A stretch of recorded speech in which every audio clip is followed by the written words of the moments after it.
Il y a bien longtemps, dans une ville prospère, vivait un riche marchand. Son cœur était aussi grand que sa fortune, et sa générosité était sans limite. Il venait en aide à quiconque le sollicitait, faisant des dons généreux, car la souffrance d'autrui lui était insupportable. Malheureusement, sa bonté finit par attirer ceux qui cherchaient à en abuser. Certains inventaient des malheurs poignants, uniquement pour lui soutirer de l'argent. Touché par leurs récits tragiques, le marchand leur donnait ce qu'ils demandaient, sans jamais songer à être remboursés. Les années s'écoulèrent ainsi. Les gens empruntaient sans jamais rendre, et le marchand, par délicatesse, ne réclamait jamais son dû. Inévitablement, ses coffres se vidèrent, son commerce périclita, et il se retrouva bientôt sans le sou, criblé de dettes. L'homme jadis le plus riche de la ville était devenu pauvre. Au comble du désespoir, il décida de chercher conseil auprès du sage Gautama Bouddha. Espérant trouver une issue à sa situation, il se rendit auprès du Bouddha et lui confia son histoire, lui expliquant comment sa propre bienveillance l'avait conduit à la ruine et au dénuement. Le Bouddha l'écouta avec attention, puis lui dit « Votre cœur est trop tendre et votre bonté excessive. C'est pour cela que les gens vous ont trompé.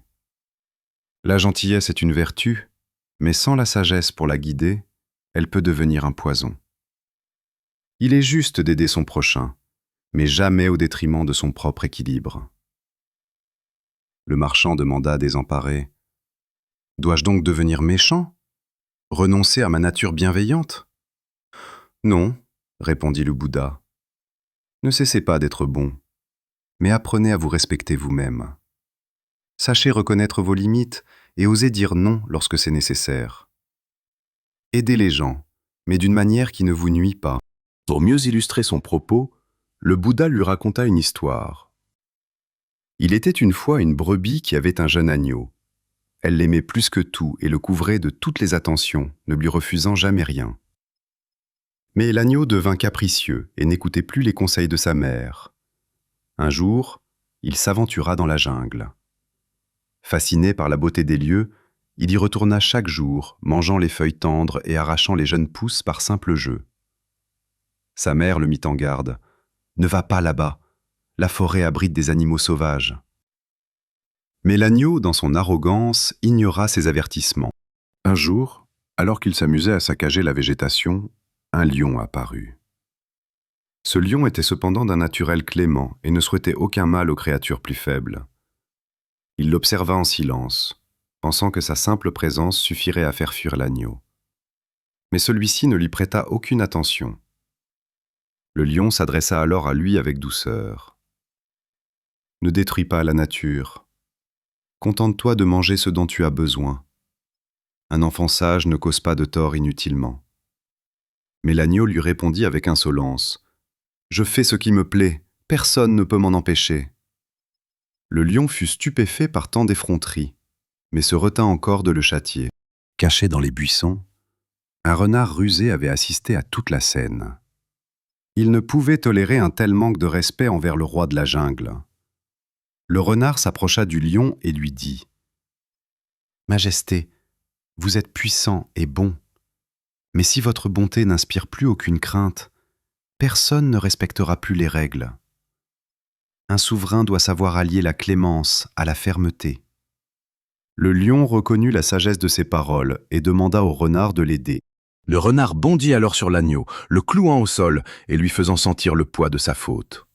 « Dois-je te punir pour ta bêtise ou te laisser une chance? Tu as ravagé la forêt et manqué de respect à notre roi. » Terrifié, l'agneau implora son pardon. Il jura de ne plus jamais revenir dans la forêt et de ne plus jamais détruire la nature. Le renard le relâcha. L'agneau s'enfuit en pleurant et courut se réfugier dans les pattes de sa mère, lui promettant de ne plus jamais lui désobéir. Le lion félicita le renard devant tous les animaux et le récompensa. Il déclara « La bonté est une grande force, mais elle doit toujours être équilibrée par la sagesse et la fermeté. » Le Bouddha se tourna vers le marchand. « Voyez-vous, ne soyez pas si bon que les gens vous piétinent, ni si dur que personne n'ose vous approcher. Trouvez le juste milieu. Il ajouta, « Si le lion s'était toujours montré indulgent, les autres animaux auraient fini par ne plus le respecter et l'auraient pris pour un faible. Votre bonté a été perçue comme de la faiblesse, et on en a profité. Ne renoncez pas à aider les autres, mais ne vous laissez plus abuser. Au lieu de donner votre argent à quiconque le demande, offrez plutôt vos conseils et votre sagesse. De cette manière, seuls ceux qui ont un réel besoin viendront à vous, et les profiteurs s'éloigneront. » Le marchand comprit la leçon. Il suivit les conseils du Bouddha, et en quelques années il retrouva non seulement sa fortune, mais aussi la paix de l'esprit.